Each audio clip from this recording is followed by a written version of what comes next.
So there's no one working definition of balance. Every culture has their own, every mom has her own, every house and business has their own. And so this video is all about helping us all be on the same page and giving you a working concept and model that will work for you.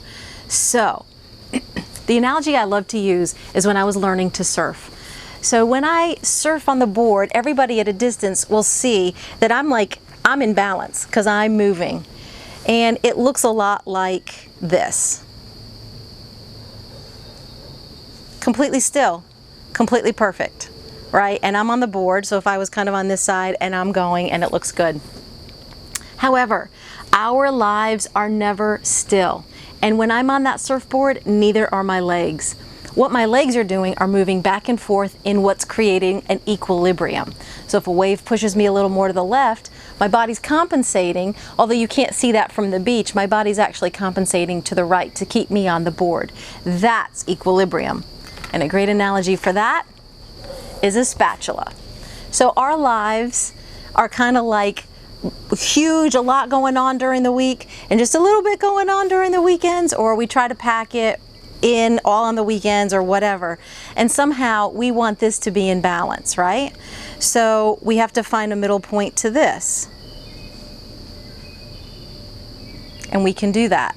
But it's not perfectly in the middle, and some edges are more than others, and that's exactly how our lives are. So I want us all to start getting used to the idea of a moving equilibrium where we're compensating at some points for other points. If it's just like for example, we all know from November until January 7th, it's going to be chaotic and holidays, which means we kind of compensate, especially in the summers, for having fun.